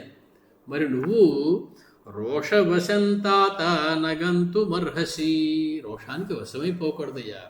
రోషానికి వశమైపోయినప్పుడు నోట్లోంచి ఏ మాట వస్తుందో, ఎంత పరుషంగా మాట్లాడుతావో మనకే తెలియదు. కాబట్టి నువ్వు రోషానికి వసుడువైపోయి మాట్లాడుతున్నావు. ఇది మీ అన్నగారి యొక్క లక్షణం కాదు సుమా. నిశ్చయార్థం అవిజ్ఞాయ సహసా ప్రాకృతో యథా. అసలు జరిగినటువంటి విషయం ఏమిటి, ఇంతవరకు సుగ్రీవుడు చేసినటువంటి ప్రయత్నం ఏమిటి మా అన్నగారికి సహాయం చేసే విషయంలో, ఈ విషయాలు ఏమీ తెలుసుకోకుండా ఒక ప్రాకృత మానవుని వలె, అంటే సరి అయినటువంటి శిక్షణ లేనటువంటి, రాజధర్మములు తెలియనటువంటి సాధారణ మానవుని వలె నువ్వు ప్రవర్తించడం సరైనదేనా. సత్వయుక్తా హి పురుషా తద్విధా పురుషర్షభ అవిమృశ్య నరోషస్య సహసా యాంతి వశ్యతాం.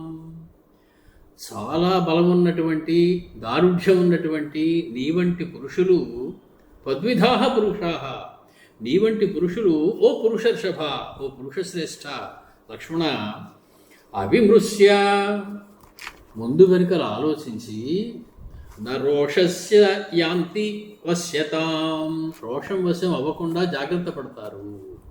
అంటే కోపం వచ్చినప్పుడు ఒక్క క్షణం తగ్గి, ఈ కోపం ఈ సమయంలో యుక్తమా అయుక్తమా అని ఆలోచించి దాన్ని విడిచిపెడతారు, దానికి వశమైపోకుండా ఉంటారు. ఎవరు?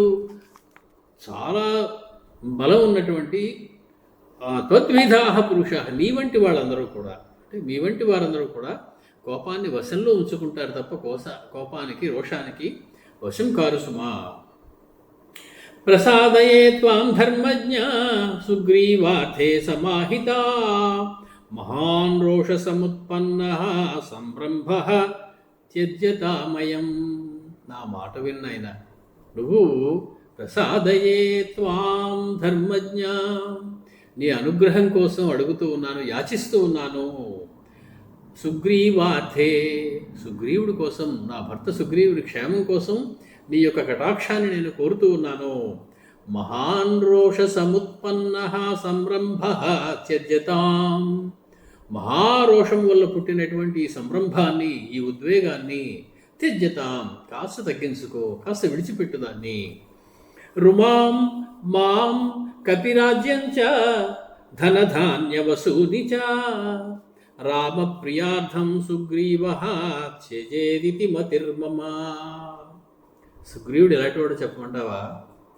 రామచంద్రుడి కోసం రుమాని కానీ, నన్ను కానీ, సమస్తమైనటువంటి కపిరాజ్యాన్ని కానీ, ఇప్పుడు అతనికి పొందినటువంటి ఈ ధనధాన్య సంపదలన్నింటినీ కూడా రాముడు వదిలి అంటే క్షణంలో ఆయన పాదాల దగ్గర పెట్టేసి వదిలిపెట్టేసేటువంటి రకం అతడు. అంతటి భక్తి రామచంద్రుడి మీద. రామచంద్రుడు ఏదైనా కోరాలే కానీ దాన్ని వెంటనే తనకి ఎంత నష్టం వచ్చినా పర్వాలేదని చెప్పి తీర్చేటువంటి దీక్ష కలిగినటువంటి వాడు సుగ్రీవుడు. అంతటి భక్తి మీ అన్నగారంటే. అతడు రుమని, నన్ను, కపిరాజ్యాన్ని కూడా వదిలిపెట్టేసేస్తాడు. వెంటనే మనకు ఒక శ్లోకం గుర్తొస్తుంది, రామచంద్రమూర్తి చెప్పింది. అహం త్వాం, నేను నిన్ను వదిలిపెట్టేస్తా. లక్ష్మణుని వదిలిపెట్టేస్తా. ఈ మహారాజ్యం అంతటినీ వదిలిపెట్టేస్తా. సత్పురుషులైనటువంటి ఋషుల కోసం నేను ఇచ్చిన మాట నిలబెట్టుకోవడం అని రామచంద్రమూర్తి సీతాదేవితో మాట చెప్తారు. అంటే అవతల మనం చేసే పని మీద అత్యంత నిష్కర్షమైనటువంటి పూనిక కనుక ఉన్నట్లయితే దానికోసం ఈ రాజ్యాలు, ఈ ధనాలు, భార్య, సంసారం మీద ఏది కూడా అడ్డు రాదు. వాటన్నిటినీ కూడా విడిచిపెట్టి ఆ మాటని నిలబెట్టుకుంటారు అని మనకి గుర్తొస్తుంది. ఇక్కడ రుమ చెప్తూ ఉన్నది, మీ అన్నగారు ఏ విధంగా ఋషులకు ఇచ్చిన మాట కోసం అప్యహం, ఓ సీతాదేవి, నీ కోసం అప్యహం సీతాం, నిన్ను సలక్ష్మణాం, లక్ష్మణుడితో కూడిన నిన్ను కూడా నేను వదిలిపెట్టేస్తాను. నన్ను నేనే, నా ప్రాణాలు నేనే వదిలిపెట్టేస్తాను ఋషులకి ఇచ్చినటువంటి మాట నిలబెట్టుకోకపోతే అని మీ రామచంద్రుడు ఎంత పోలిగ్గా చెప్పారో మా సుగ్రీవుడి విషయంలోనూ కూడా అదేనయ్యా. రుమని కానీ, నన్ను కానీ, తనని తాను కానీ, రాజ్యాన్ని కానీ, సమస్తమైనటువంటి ధనధాన్య సంపదలను కానీ రామచంద్రమూర్తి పాదాల మీద పెట్టేసి వదిలిపెట్టేమంటే వదిలిపెట్టేసేటువంటి పూనిక ఉన్నది మీ అన్నగారి మీద. సమానేష్యతి సుగ్రీవః సీతయా సహ రాఘవం శశాంకమివ రోహిణ్యా నిహత్వా రావణం రణే. చెప్తూ ఉన్నది, లక్ష్మణస్వామి చెవులు పులకించిపోయేలా వినడానికి మధురమైనటువంటి మాట కూడా చెప్తూ ఉన్నది. ఎంతసేపు కోపం తగదు, ఇది అది అని ఆయన్ని కొంచెం తగ్గించి, సమానేష్యతి సుగ్రీవః సీతయా సహ రాఘవం, సీతమ్మని రాఘవని మళ్ళీ కలుపుతాడయ్యా. సీతమ్మని తీసుకొచ్చి రాఘవునితో కలుపుతాడు. ఎలాగా? శశాంకమివ రోహిణ్యా, రోహిణీ నక్షత్రం ఏనాడు శశాంకము ఆ చంద్రుడిని విడిచి ఉండదు. చంద్రుడు రోహిణీ నక్షత్రం కలిసినట్లుగా 27 నక్షత్రాలు చంద్రుడికి 27 మంది భార్యలను చెప్పినప్పటికీ కూడా రోహిణీ నక్షత్రాన్ని ఎప్పుడూ విడిచిపెట్టి ఉండడు. అత్యంత ప్రియమైనటువంటిది భార్య అని చెప్తూ ఉంటారు. ఆ రకంగా రోహిణి చంద్రుడిని కలిసినట్లుగా సీతాదేవిని కలుపుతాడు రామచంద్రుడితోటి. ఎలాగా? నిహత్వా రావణం రణే, రావణుని యుద్ధంలో సంహరించి. శతకోటి సహస్రాణి లంకాయాం కిల రాక్షసాః, కాకపోతే తొందరపడి వెళ్ళిపోయి వెంటనే లంకారాజ్యం మీద దండెత్తేసి రావణుడి చేతిలో ఓడిపోవడం లాంటి పనులు చేయకూడదు. అది చాలా ప్రణాళికాబద్ధమైనటువంటి ఆలోచన లేని వాళ్ళు చేసేటువంటి పని. కారణం ఏంటో చెప్పమంటావా? ఆవిడ రాజు నీతిజ్ఞత ఎలా ఉందో చూడండి. శత్రురాజు యొక్క బలాబలాలన్నీ కూడా ఆవిడకి తెలుసు. అందుకని చెప్తోంది ఆవిడ, శతకోటి సహస్రాణి లంకాయాం కిల రాక్షసాః. లంకలో రాక్షసులు ఎంతమంది ఉంటారనుకుంటున్నావు? శతకోటి సహస్రాణి, 100 కోట్ల వేలు. శతకోటి సహస్రాణి, వేలల్లో లెక్క పెడితే 100 కోట్ల వేలు సంఖ్యలు. అటువంటి అంటే సుమారు 1,00,000 కోట్లు ఆ లెక్క ప్రకారం తేలుతుంది. అంతమంది రాక్షసులు ఉన్నారయ్యా లంకలో. ఆయుతాని చ షట్త్రింశత్ సహస్రాణి శతాని చ, అయిపోలేదు ఇంకా. ఆయుతాని చ షట్త్రింశత్,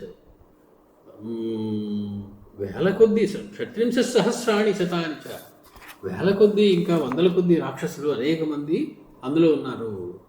అహత్వా తాంశ్చ దుర్ధర్షాన్ రాక్షసాన్ కామరూపిణః న శక్యో రావణో హంతుం ఏన సా మైథిలీహృత. మీ సీతమ్మని ఎత్తుకువెళ్ళిపోయినటువంటి ఆ రావణాసురుని సంహరించడం అంత సులువు కాదు సుమా. ఎందుకంటే అక్కడ అన్ని వేల మంది, కోట్ల మంది రాక్షసులు ఉన్నారు. వారందరినీ సంహరిస్తే తప్ప, కామరూపులైనటువంటి కోట్ల సంఖ్యలో ఉన్నటువంటి ఆ రాక్షసులందరినీ సంహరిస్తే తప్ప రావణుడిని జయించడం కష్టం. తే న శక్యారణే హంతుం అసహాయేన లక్ష్మణ రావణ క్రూరకర్మా చ సుగ్రీవేణ విశేషతః. సుగ్రీవుడు ఒక్కడో వెళ్ళి రావణాసురుడు సంహరించి వచ్చేచ్చు కదా అనుకుంటున్నావేమో. సుగ్రీవుడి వల్ల కాదు. ఎందుకంటే రావణాసురుడు యొక్క బలం అటువంటిది. క్రూరకర్మ అయినటువంటి రావణాసురుడు సుగ్రీవేణ రణే హంతుం న శక్య, సుగ్రీవుడి చేత యుద్ధంలో సంహరించడానికి కుదిరేటువంటి వ్యవహారం కాదు. ఈ విషయం ఆవిడకి ఎలా తెలుసు అంటే, వాలి చెప్పాడట ఆవిడతో. రామచంద్రమూర్తి సహాయం కోరి భార్య కోసం వాడి దగ్గరికి వెళ్ళడం ఏమిటే, ఇంతటి వాడు వాలి ఉన్నాడు, ఒక మొట్టికాయ వేసి సీతను అప్పగించేరా అని నేను ఒకసారి చెవి వెలిపెడితే వాడు వచ్చి సీతను తీసుకొచ్చి రామచంద్రుడి దగ్గర పెడతాడే, ఆ విషయం కూడా తెలుసుకోలేకపోయాడు ఏమిటి రామచంద్రమూర్తి. నన్ను అడగకుండా సహాయం వాడిని అడిగాడు ఏమిటి, వాడికి ఏమన్నా రావణాసురుడు గెలిచే సత్తా ఉన్నదా అన్నాడట రావణాసురుడు వాలి.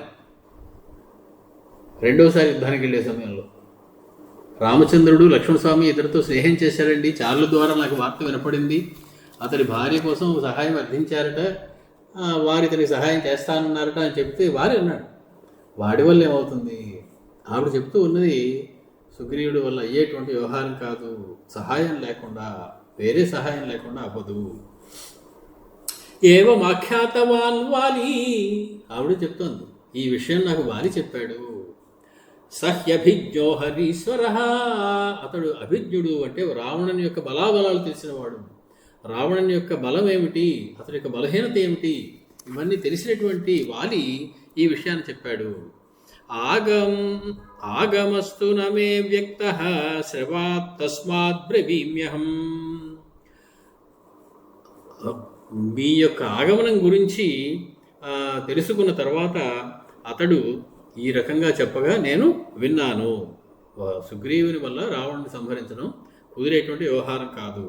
కాబట్టి తత్సహాయ నిమిత్తం వై ప్రేషితా హరిపుంగవాహ, ఈ సీతాన్వేషణలో సహాయం చేయడం కోసం అనేక బలిష్ఠులైనటువంటి వానరముల కోసం పంపబడింది, కబురు పెట్టబడింది, వారి కోసం మనుషుల్ని పంపించాడు. ఆనేతుం వానరాన్ యుద్ధే సుబాహూన్ హరియూథపాన్, మిక్కిరి బలిష్ఠమైనటువంటి సేనానాయకులైనటువంటి వానరములన్నింటినీ కూడా ఆనేతుం తీసుకువచ్చే కొరకు అతడు వానరములను పంపించాడు. తాంశ్చ ప్రతీక్షమాణోయం, వాళ్ళందరూ ఇహనో ఇప్పుడో రావాలి, వారు వచ్చేదాకా వేచి ఉన్నాడు సుగ్రీవుడు ఇక్కడ. అంతేగాని భోగాల ఆలసుడై నీ యొక్క మాటని, ఇచ్చిన మాటని మరిచాడు అనుకోక సుమా. చేయవలసిన ప్రయత్నం అంతా చేశాడు, చెప్పవలసినవన్నీ చెప్పాడు. ఇదంతా చేసింది సుగ్రీవుడు కాదు, హనుమత్స్వామి చేయించారు ఇదంతా సుగ్రీవుడిని కాపాడడం కోసం.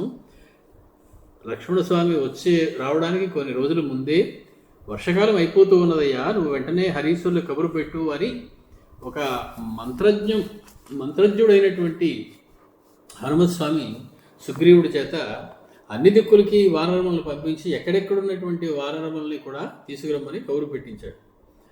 కాబట్టి వారందరి కోసం, మిక్కిరి బలిష్ఠులైనటువంటి ఆ వానరములన్నిటి కోసం, అందరి కోసం కూడా వేచి ఉన్నాడు. తాంశ్చ ప్రతీక్షమాణ, వారి కోసం వేచి ఉన్నాడు. అయం విక్రాంతాసు మహాబలాన్ రాఘవస్యార్థ సిద్ధ్యర్థం న నిర్యాతి హరీశ్వర. రాఘవునికి సహాయం చేయడం కోసం, సీతాన్వేషణలో సహాయపడడం కోసం వీరందరినీ రమ్మని ఇప్పటికే కబురు పెట్టాడు. కృతాతు సంస్థా సౌమిత్రే సుగ్రీవేణ యథా పురా అద్యతైః వానరైః సర్వైః ఆగంతవ్యం మహాబలైః. చెయ్యవలసినటువంటి ఏర్పాట్లన్నీ కూడా చేశాడు సుగ్రీవుడు. ఇహనో ఇప్పుడో బయలుదేరి రామచంద్రమూర్తికి దగ్గరికి రావడమే ఆలస్యం. వాళ్ళందరూ ఇంకా ఒక చోట గుమికూడేటువంటి సమయం కోసం వేచి ఉన్నాడు. వృక్షకోటి సహస్రాణి గోలాంగూల శతాని చ అద్య త్వాం ఉపయాస్యంతి జహి కోపమరిందమా. ఓ శత్రుంజయుడా లక్ష్మణ, జహి కోపం, నీ కోపాన్ని విడిచిపెట్టు. సుగ్రీవుడి మీద నువ్వు అంతటి పరుషమైనటువంటి మాటలు మాట్లాడకూడదు. నువ్వు నీ కోపాన్ని కాస్త తగ్గించుకో. వృక్షకోటి సహస్రాణి, వృక్షములు కోటి సహస్రాణి, 1000 కోట్లు. గోలాంగూల శతాని చ, వానరంలో రకరకాలు ఉంటాయి. గోలాంగూలములు, వానరములు, వృక్షములు, ఇలాగా భల్లూకములు. కోట్యో అనేకాస్తు కాకుత్స కపీనాం దీప్త తేజస, అనేక కోట్ల వానరములు, కపిసేన కూడా వస్తూ ఉన్నది ఇక్కడికి. తవహి ముఖం నిరీక్ష కోపాత్ క్షతజనిభే నయనే నిరీక్షమాణాః హరివరవనితా నయాంతి శాంతిం ప్రథమ భయస్య హి శంకితాస్మ సర్వాః. మిక్కిరి కోపంతో ఎర్రబడినటువంటి నీ కన్నులను చూసి లక్ష్మణ, ఈ వానర స్త్రీలందరూ గడగడలాడిపోతూ ఉన్నారయ్యా, అశాంతితో ఉన్నారు. ఏ క్షణం ఏమి జరుగుతుందో అని ఉన్నారు. వారు ప్రథమ భయస్య హి శంకితాః, మొదటి భయాన్ని శంకిస్తూ ఉన్నారు. మొదటి భయం, ఇన్నాళ్ళు వాళ్ళకి ఎప్పుడు భయం అంటే తెలియదు. ఎందుకంటే మహాబలవంతుడైనటువంటి వాలి పాలనలో ఉన్నాం, మనకేమిటి అనుకునేటువంటి వారందరూ. వారికి మొట్టమొదటిసారి ఒకసారి భయం తెలిసింది. ఎప్పుడు? రామచంద్రమూర్తి యొక్క ధ్యాధ్వని విన్నప్పుడు తెలిసింది భయం. రామచంద్రమూర్తి యొక్క బాణం అశనిపాతంలా వెళ్ళి వారి యొక్క వక్షస్థలంలో గుర్చుకున్నప్పుడు తెలిసింది భయం. అది ప్రథమ భయం వారికి. ఆ ప్రథమ భయాన్ని మళ్ళీ గుర్తు తెచ్చుకుని వాళ్ళందరూ గడగడలాడిపోతూ ఉన్నారు. ఆ మొట్టమొదటి భయం వాడు ఈ మధ్యనే చూశారు 2 నెలల క్రితం. మళ్ళీ భయం పడుతూ ఉన్నారు. మళ్ళీ ఎటువంటి ఇబ్బంది కలగబోతూ ఉన్నదో అని చెప్పి ఆ వానర వనితలు ఎవరు కూడా శాంతిగా లేరు. ఇత్యుక్త తారయా వాక్యం ప్రసృతం ధర్మ సంహితం మృదు స్వభావ సౌమిత్రి ప్రతిజగ్రాహ తద్వచః. మిక్కిలి మృదు స్వభావం కలిగినటువంటి సుగ్రీవుడు పూర్తిగా కరిగిపోయాడు ఆవిడ చెప్పినటువంటి మాటలకి. అయ్యో ఏమిటి నేను ఇంతలా కోపం తెచ్చుకున్నాను అనిపించేటట్లుగా మాట్లాడేసింది ఆవిడ. వెంటనే ప్రతిజగ్రాహ తద్వచః, ఆవిడ చెప్పిన మాటని సరైన పద్ధతిలో అర్థం చేసుకున్నారు లక్ష్మణస్వామి. తస్మిన్ ప్రతిగృహీతే తు వాక్యే హరిగణేశ్వరః లక్ష్మణాత్సు మహత్రాసం వస్త్రం క్లిన్నమివాత్యజత్. ఇప్పటికీ కొంత ధైర్యం కూడగట్టుకున్నాడు సుగ్రీవుడు. అంతవరకు గడగడలాడిపోతున్నటువంటి సుగ్రీవుడు తారాదేవి ఈ విధంగా మాట్లాడిన తర్వాత ప్రసన్నమైనటువంటి ముఖంతో, చిన్న చిరునవ్వుతోటి లక్ష్మణస్వామి కనిపించగానే భయమంతా వదిలిపెట్టేశాట. ఎలాగా అంటే మంచి ఉపమానం ఒకటి చెప్తూ ఉన్నారు. వస్త్రం క్లిన్నమివ అత్యజత్, మాసిపోయినటువంటి చిరిగిపోయినటువంటి వస్త్రాన్ని తీసి పడేసినట్లుగా అతని మనస్సులోంచి ఆ భయాన్ని తీసి పడేశాడు. అతడు మళ్ళీ నూతన ఉత్సాహంతో సుగ్రీవుడి వైపు చూస్తూ ఉన్నాడు. తత కంఠగతం మాల్యం చిత్రం బహుగుణం మహత్ చిచ్ఛేద విమదశ్చాసీత్ సుగ్రీవో వానరేశ్వరః. ఏ భూషణములు లేకుండా ఉన్నటువంటి చాలా కేవలము ఒక చీర కృష్ణాజినాంబరములు ధరించి ఉన్నటువంటి లక్ష్మణస్వామి ముందు ఒకసారి తన మెడకేసి చూసుకుంటే అతనికే జుగుప్స కలిగింది అతని మెడలో ఉన్న హారం మీద. ఇటువంటి ఆభరణాలని ధరించి నేను ఇంతటి మహానుభావుడు ముందు నిలబడ్డా ఏమిటి అనుకున్నాడు సుగ్రీవుడు. వెంటనే చిచ్ఛేద కంఠగతం మాల్యం, ఆ దండని చిచ్ఛేద తెంపేశాడు, లేదా తీసేశాడు, పక్కకు తీసేశాడు. అంటే అతడు కూడా నిరాడంబరుడై 2 చేతులు జోడించి లక్ష్మణస్వామి దగ్గరికి వెళ్ళినప్పుడు నేను మీ అనుచరుడి అని చెప్పేటప్పుడు అతనికన్నా గొప్పగా బట్టలు వేసుకుని, అతనికన్నా గొప్పగా ఆభరణాలు వేసుకుని నిలబడి ఉండి నేను మీ అనుచరుడి అంటే నమ్మేటువంటి వ్యవహారం ఉండదు. మనసుకు కూడా కొంచెం ఖేదం కలుగుతూ ఉంటుంది. కాబట్టి లక్ష్మణస్వామిని యొక్క ప్రసన్నతను చూసినటువంటి అతడు తన మీద తనకే కోపం కలిగి, తన మీద తనకే జుగుప్స కలిగి అతడు వేసుకున్నటువంటి ఆ మాలని తీసేశాడు. విమదశ్చ ఆసీత్, తనకు ఇదివరకు ఉన్నటువంటి ఆ మదం ఏదైతే ఉన్నదో అది పూర్తిగా పోయింది. పూర్తిగా సాత్విక స్వభావంతో ఉన్నాడు. ఇప్పుడు రజోగుణం అంతా పోయింది, తమోగుణం అంతా పోయింది, నిలబడి ఉన్నాడు సుగ్రీవుడు. సలక్ష్మణం భీమబలం సర్వవానర సత్తమః అబ్రవీత్ ప్రసృతం వాక్యం సుగ్రీవ సంప్రహర్షయన్. అందరినీ సంతోషపెట్టేలాగా అతడు కూడా సంతోషం పొందుతూ ఒక మాట మాట్లాడుతున్నాడు. భీమబలుడైనటువంటి లక్ష్మణస్వామిని చూసి ఈ వానరరాజు అయినటువంటి సుగ్రీవుడు, ప్రణష్టా శ్రీశ్చ కీర్తిశ్చ కపిరాజ్యం చ శాశ్వతం రామ ప్రసాదాత్ సౌమిత్రే పునఃప్రాప్తమిదం మయా. నేనేమిటయ్యా, అసలు నాకు ఉన్నటువంటి స్థానం ఏమిటయ్యా లక్ష్మణ? నాకు ఏమాత్రమైనా అసలు మీ ముందు తలెత్తుకుని నిలబడడానికైనా అవకాశం ఉందా? మీరెక్కడా, మే ఎక్కడా? మీరు నా యొక్క సమస్తమైనటువంటి సంపద పోయింది, నా రాజ్యం పోయింది. ప్రణష్టా శ్రీహి కీర్తి కపిరాజ్యంచ, శాశ్వతంగా దూరం అయిపోయాయి నాకు నా రాజ్యము, నా కీర్తి, నా యొక్క సంపద, నా భార్య అన్నీ కూడా. అటువంటి వాడిని రామ ప్రసాదాత్, కేవలం రామానుగ్రహంతో, రామచంద్రుని యొక్క కరుణా కటాక్ష వీక్షణ నా మీద పడినంత మాత్రాన పునఃప్రాప్తం ఇదం మయా, మళ్ళీ నావన్నీ నాకు తిరిగి వచ్చాయి. నా సంపద నాకు వచ్చింది, నా రాజ్యం నాకు వచ్చింది, నా కీర్తి నాకు మళ్ళీ దక్కింది. ఇదివరకు వానరరాజు వాలి యొక్క సోదరుడు అనేటువంటి కీర్తి ఉండేది. ఇప్పుడు రామసేవకుడు అనేటువంటి అంతకన్నా అద్భుతమైనటువంటి కీర్తి దక్కింది నాకు. ఎలా వచ్చింది ఇది? రామ ప్రసాదాత్, రామచంద్రుని యొక్క అనుగ్రహం వల్ల కలిగింది నాకు ఇది. కశక్తస్తస్య దేవస్య ఖ్యాతస్య స్వేన కర్మణ తాదృశం విక్రమం వీర ప్రతికర్తుం అరిందమా. ఓ శత్రుంజయుడా లక్ష్మణ, ప్రత్యుపకారం చేయలేదని అన్నిసార్లు అంటున్నావు, కానీ ఈ సృష్టిలో ఎవరైనా సరే రామచంద్రమూర్తి చేసిన దానికి ప్రత్యుపకారం తీర్చుకోగలడా? రామచంద్రమూర్తి మనకి చేసినటువంటి లాభానికి, ఆయన అనుగ్రహించినటువంటి విధానానికి ఆయనకి ఏమిచ్చి ప్రత్యుపకారం తీర్చుకుంటాడయ్యా? సమస్తమైనటువంటి తన శక్తిని ఉపయోగిస్తే మాత్రం రామచంద్రుడికి ప్రత్యుపకారం చేసేటువంటి అవకాశం ఉంటుందా ఎవరికైనా? అసలు ఎంతటి ఉపకారం చేస్తారు ఆయన. ఈ జన్మ రావడానికి కారణమైనటువంటి ఆయన, సద్బుద్ధి కలగడానికి కారణమైనటువంటి ఆయన, సద్గురువు దొరికేలా చేసేటువంటి ఆయన, తిరిగి మన యొక్క శాశ్వతమైనటువంటి కీర్తిని మనకి సంపాదించి పెట్టేటువంటి ఆయన. అటువంటి ఆయన చేసినటువంటి ఉపకారానికి ప్రత్యుపకారం చేయలేదంటే ఎవరికైనా చేసేటువంటి స్వేన కర్మణ, నా యొక్క కర్మతోటి నేను ఆయనకి ఏమైనా ఉపకారం చేయగలనా? అసలు ఆలోచించు. నువ్వు చెయ్యగలనని ఎలా అనుకుంటున్నావు నువ్వు? రామచంద్రమూర్తి చేసిన ఉపకారాలకి జీవుడు ఎవడూ కూడా ప్రత్యుపకారం చేసి ఆ కృతజ్ఞత చూపించుకోలేడు, చేయడం మన వల్ల కాదు. అంటే నువ్వు ప్రత్యుపకారం చేయలేనంత ఉపకారం ఇస్తారు రామచంద్రమూర్తి, అంతటి అనుగ్రహాన్ని చూపిస్తారు. సీతాం ప్రాప్స్యతి ధర్మాత్మా, ధర్మాత్ముడైనటువంటి ఆ రామచంద్రమూర్తి సీతను తిరిగి పొందుతాడు.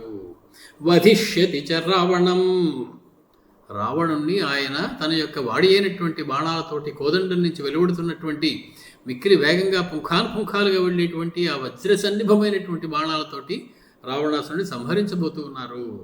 సహాయమాత్రేణ మయా రాఘవస్వేన తేజసా, సుగ్రీవుడు సహాయం చేశాడని పేరుకి మాత్రమే, నేను సహాయం చేయడం ఏమిటానికి? స్వేన తేజస వధిష్యతి రావణం, తన యొక్క తేజస్సుతోటే ఆయన రావణాసురుడు సంహరించేస్తాడయ్యా. కేవలం సుగ్రీవుడు సహాయం మాత్రంగా ఉంటాడంతే, నేను చేసే సహాయం కూడా పెద్ద ఏమీ ఉండదు. ఆయనకి నేను సహాయం చేయడం ఏమిటి? ఆయనకి నేను కృతజ్ఞత చూపించుకోవడం ఏమిటి? ఆయనకి నేను ప్రత్యుపకారం చేయడం ఏమిటి? ఇవన్నీ కూడా ఉట్టి మాటలు సుమా. రామచంద్రుడు అటువంటి వాడు. సహాయకృత్యం కిం తస్య ఏన సప్త మహాద్రుమాః శైలశ్చ వసుధా చైవ బాణేన ఏకేన దారితాః. ఒకే ఒక్క బాణంతో సప్తతార వృక్షాలను భగ్నం చేసినటువంటి రామచంద్రమూర్తికి నేను సహాయం చేయడం ఏమిటయ్యా? ఏమీ ఆ పరాక్రమం, ఏమీ ఆ అద్భుతమైనటువంటి భుజబలము, ఆ కోదండం యొక్క శక్తి. అటువంటి కోదండాన్ని చేతిలో పట్టుకున్నటువంటి రామచంద్రమూర్తికి సహాయకృత్యం కిం తస్య, అతడికి మరొకడు సహాయం చేయడం ఆ సీతాన్వేషణలో, రావణ సంహారంలో. అతడు వేసినటువంటి బాణం ఎలాంటిది? సప్తశైలాలను భేదించిన తర్వాత అది అక్కడ ఉన్నటువంటి ఒక పర్వతాన్ని భేదించి అక్కడి నుంచి భూమి లోపలికి ప్రవేశించి మళ్ళీ పైకి వచ్చి ఆయన కంబూరు బదులు కూర్చుంది ఆ బాణం. మరి నాకు చాలా ఇష్టమైనటువంటి వృత్తాంతం ఇది. రాఘవాభ్యుదయం, యాదవాభ్యుదయంలో ఈ విషయం చెప్తారు. పాండవులు అరణ్యవాసానికి వెళ్ళినప్పుడు వాళ్ళకి పెద్ద గొయ్యి ఒకటి కనబడుతుంది. ఆ గొయ్యిలోంచి కాంతులు చిమ్మేటువంటి వెలుగులు వస్తూ ఉంటాయి. దాని చుట్టూ మోగి అందరూ చూస్తూ ఉంటారు ఆ గొయ్యి చుట్టూ. చివరికి అక్కడ ఉన్నటువంటి మునీశ్వరులు పిలిచి అడుగుతారు, ఏమండి ఈ గోతులోంచి ఈ కాంతులు వస్తున్నాయి ఏమిటండి అని. ఏమీ లేదయ్యా, సప్తతాళ భంజనం చేశారు రామచంద్రమూర్తి సుగ్రీవుడి కోసం. ఆయన వేసినటువంటి బాణం పాతాళంలోకి వెళ్ళింది, మీరు చూస్తూ మళ్ళీ బయటకు వచ్చింది. ఆ గొయ్యి ఇంకా పూడుకుపోలేదు. మీరు చూస్తున్నది పాతాళంలో ఉన్నటువంటి భూమిని మోస్తున్నటువంటి ఆదిశేషుని యొక్క పడగల మీద ఉన్నటువంటి మణుల యొక్క కాంతులు అవి పైకి విరజిమ్ముతూ ఉన్నాయ్యా. అప్పటి నుంచి అలాగే వస్తున్నాయి. సెర్చ్ లైట్ వచ్చినట్టుగా కన్నులోంచి కాంతులు వస్తూ ఉన్నాయ్యా అని చెప్పి ఆ మనులందరూ కూడా పాండవులకి చెప్తారు రాముని యొక్క ఈ సప్తదాల భేదన వృత్తాంతం గురించి. అటువంటి బాణం వేసేటువంటి రామచంద్రమూర్తి, పర్వతాన్ని భేదించేటువంటి రామచంద్రమూర్తి, ఆయనకి నేను సహాయం చేయడం ఏమిటయ్యా? ఆయనకి నేను ప్రత్యుపకారం చేయడం ఏమిటయ్యా? ధను విస్ఫారయానస్య యస్య శబ్దేన లక్ష్మణ సశైలాకంపితా భూమి సహాయైః తస్య కిన్ను వై. ఒక్కసారి ధనుస్సు యొక్క జావల్లిని గోటితో మీటితే వచ్చేటువంటి శబ్దానికి, ఓ లక్ష్మణ, సశైలా భూమి కంపిత, సమస్తమైనటువంటి పర్వతములతో కూడినటువంటి భూమి అంతా గడగడ వణికిపోయిందయ్యా. భూకంపాలు వచ్చేంతటి శబ్దం చేశారైన. అటువంటి ఆయనకి సహాయైః తస్య కిన్ను వై, ఆయనకి నేను సహాయం చేయలేదంటావు ఏమిటయ్యా? నేను సహాయం చేసేది ఉంది ఆయనకి. అనుయాత్రాం నరేంద్రస్య కరిష్యేహం నరర్షభ గచ్చతో రావణం హంతుం వైరిణం సపురస్సరం. మరైతే నువ్వేం చేస్తావు అని అడుగుతావా? నువ్వు ఇన్ని మాటలు చెప్పావు, మా అన్నయ్యకి సీతను వెతికి పెడతానన్నావు, ఇప్పుడేమో వచ్చి ఆయనకి సహాయం చేసేది ఏమిటంటున్నావు అంటే అలా అనకు. అనుయాత్రాం నరేంద్రస్య కరిష్యేహం, ఆయన రావణవధ చేస్తారు, ఆయన రావణవధకి వెళ్తారు, నేను అనుయాత్రాం కరిష్యామి, ఆయన వెనకాల రెండు చేతులు జోడించి ఆయనకి సేవ చేసుకుంటూ నడుస్తూ ఉంటాను, అంతే. అదే నేను చేయగలిగేది ఆయనకి. కాబట్టి ఎవరి యొక్క శక్తి అయినా సరే రాముడికి సహాయం చేసేంత శక్తి ఉండదు. కాబట్టి రామచంద్రమూర్తికి నేను అనుయాత్రాం కరిష్యేహం గచ్చతో రావణం హంతుం వైరిణం సపురస్సరం. రామచంద్రమూర్తి రావణాసురుడి సంహారం కోసం వెళుతూ ఉన్నప్పుడు ఆయన అనుసరించి ఆయన వెనకాల నేను నడుస్తాను తప్ప ఆయనకి నేను చేసే సహాయం ఏమీ లేదు.